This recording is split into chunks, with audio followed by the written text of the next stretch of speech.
Hi, welcome back to our Road to Steam series, a series in which we'll be creating a game from scratch.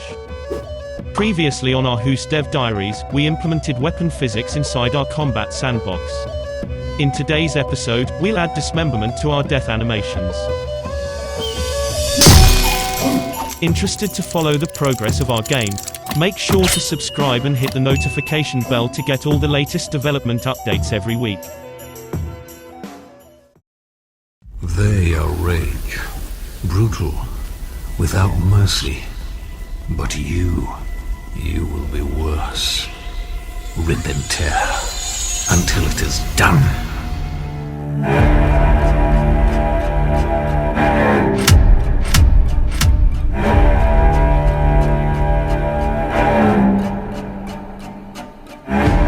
With our ragdolls fully implemented inside the game, it's finally time to tackle the subject of dismemberment.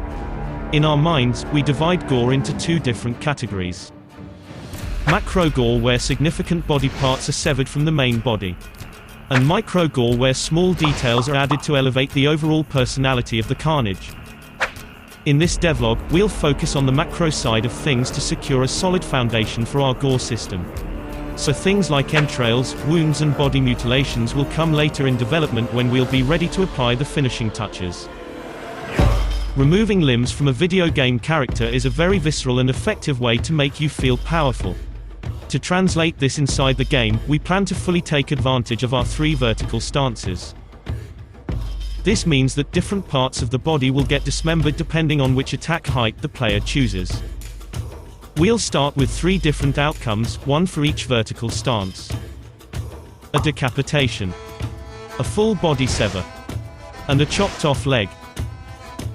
We intend to add even more dismemberment options as the game develops, so that our death animations don't get repetitive over time. To bring this gory vision to life, we need to revisit our old friend Blender. What we'll do is take the 3D character we modeled in our 5th episode and cut it into the pieces we require. This is made easy by the fact that our model's body parts are already defined due to the character's overall simplicity. We only have to delete the meshes we don't need, remove their associated bones, and repeat the process for each dismemberment options.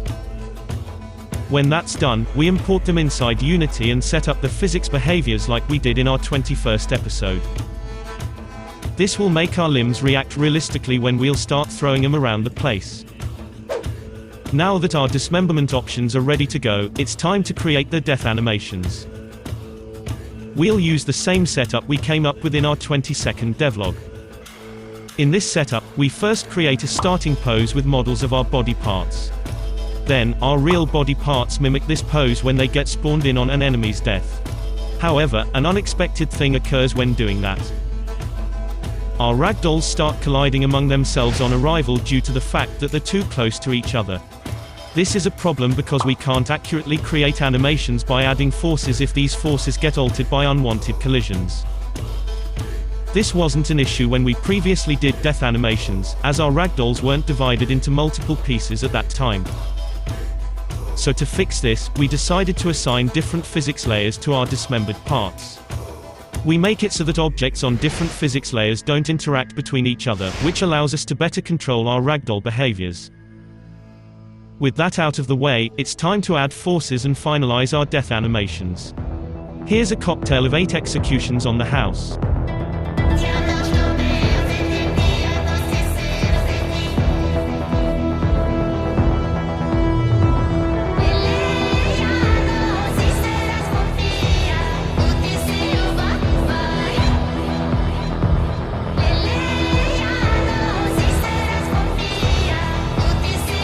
Now, let's see how it all comes together in action.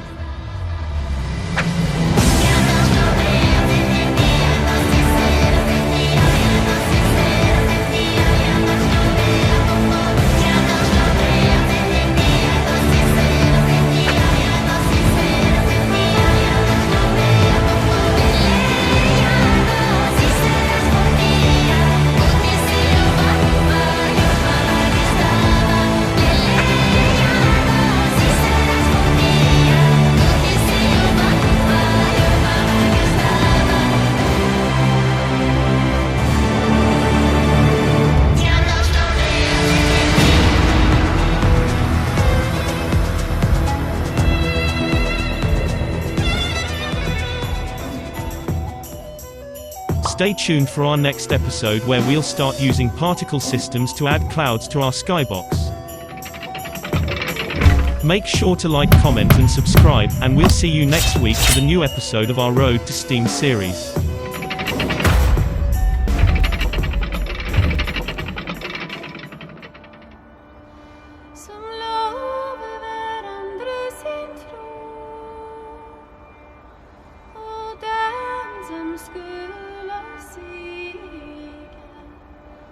Skulle